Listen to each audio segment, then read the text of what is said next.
Greetings. We're here today to talk about this booklet, Steps of Nonviolence. I'm going to try to explain what's in it and how it fits into some of our other publications. The point of Steps of Nonviolence is to give a beginning activist, someone who's getting involved in a big nonviolence campaign, maybe someone who has never been in such a campaign before, some of the things to look out for. So this has collected some tips from the rather extensive experience now that people have had, not just Gandhi and King, but all over the world. There are 7 chapters. The introduction and chapter 1 deal with the basics, like what is nonviolence, what are we looking for, what are the basic principles, what has to happen inside of a person for them to be able to introduce nonviolent energy into a struggle of some kind. Primarily, one has to know how to cope with one's own anger and fear. When you can successfully deal with your anger and fear, the anger and fear of somebody else is not going to be much of a problem. But what I emphasize here, and what I always emphasize everywhere, is that nonviolence arises from a spiritual struggle within the person. And that struggle takes the form of an emotional struggle within oneself to keep those negative drives from acting through us. And when we do that, they get converted into a kind of positive energy that drives the nonviolence forward. So then what you want to do, and this is now chapter 2, is we want to look at the strengths and weaknesses so that we can understand the conflict situation that we're in. One important characteristic of any conflict is what stage is it at? How long has it been going on? Are people deeply entrenched in their dehumanizing feelings towards one another?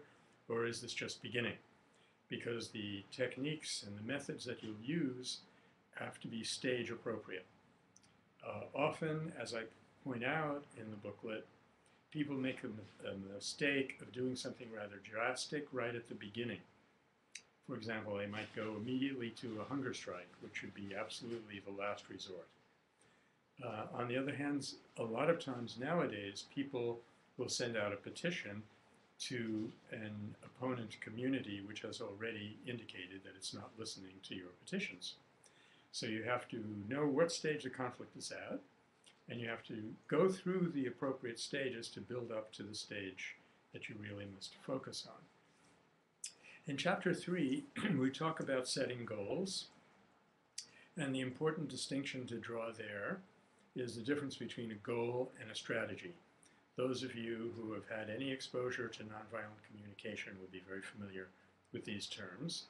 It's most important to make that distinction because you can compromise on strategies, right? You cannot compromise on an underlying goal. And once you've decided that the underlying goal is to restore human dignity, you cannot compromise on that for any reason. But you can compromise on how that dignity is to be achieved. Gandhi is a really good case in point here because from the earliest days, he was able to compromise on things that people were clinging to. They often did not understand him. They sometimes even attacked him, even physically. But by being able to give away anything that wasn't essential, he got a tremendous amount of power behind the things that were essential and a much greater rapport with his own constituency and with the opponents. Then in chapter 4, we talk about right means, which of course are going to be nonviolent means. That's no-brainer here.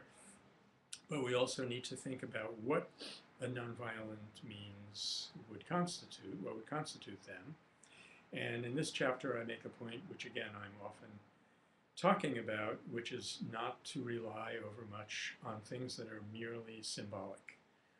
That to the greatest extent possible, we want to rely on things that are concrete, be they constructive, like in Gandhi's case, the charkha, weaving homespun cotton, or be they obstructive, like going across and trespassing in certain sites, blocking trains, things like that.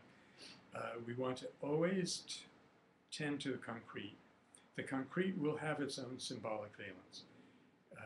We rely much too much, in my view, on things that are merely symbolic. You know, flags, demonstrations, you go home, the opponent waits you out, and it doesn't hurt him any, it doesn't change things any.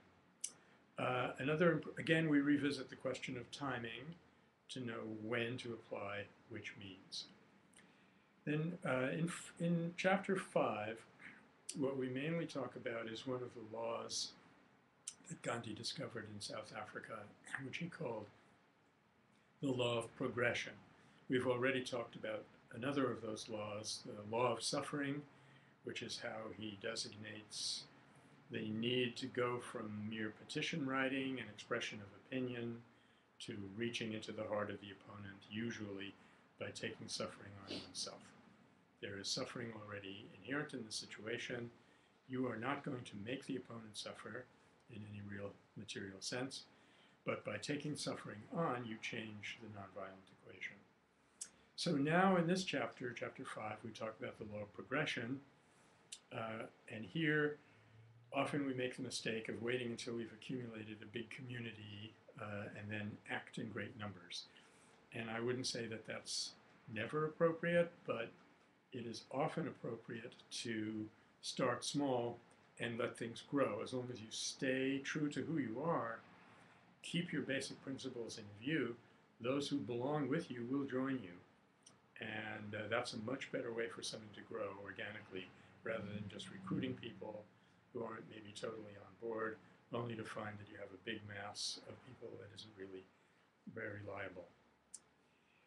Then let's say, okay, you've gone through this whole process and you've actually succeeded. There are a couple of things to look out for. And often, as I point out, when nonviolent movements succeed, the participants are not prepared for this. They have never dreamed that it would actually work. They haven't thought ahead as to what they would do with the success. There's an absence there of what we call constructive program. But the most important thing that I emphasize in this particular chapter is to avoid triumphalism. Not to say to the opponent, ha, we won, you lost, because that's a huge setback. You always have to remember that the underlying goal in any nonviolent struggle is friendship. You want to do with your opponent what Gandhi was able to do by and large with the British in India, which is to have them leave as friends. And that means that the problem is permanently resolved. Whereas if you just force people to do something, they'll come back at you the minute they have a chance. So coping with success, and another topic that I sort of touch on here, we'll go into that further in the other booklet, Hope or Terror, is the principle of work versus, quote, work. Meaning, when you're in a nonviolent campaign, you may or may not achieve the goal that you are particularly aiming at. Get rid of a particular law, reduce the military budget, whatever. You may not succeed, but if you do your work nonviolently, and that means body, mind, and spirit, you are harboring no ill will against your opponent. What you have done will work. It will do its work in the situation to improve things. And we should always remember that when we're evaluating a nonviolent struggle, whether it succeeded or failed. Violent struggles, you may have read this in the book, Search for a Nonviolent Future, violence sometimes works and sometimes does not, but it never works. It never makes things better. Whereas nonviolence also sometimes works, but it always works. It always makes things better, makes your life easier down the road, everybody's life easier. And then finally, having gone through a campaign and succeeded with it and held back your instinct to triumph and gloat over your success. I don't talk about what you do in the case of failure. That might be an interesting chapter. I talk about things you can do to build peace so that once you've overcome a particular problem, you can now use that new relationship to build further peace. And this is where I touch on something that is critically important, and I dwell on it longer elsewhere, and that is constructive program. What you can do within your own community without waiting for your opponent, without reacting to your opponent, what you can build with your own resources to fix the problem and create a better platform for a step closer to beloved community. Finally, there are two appendices in this little thing.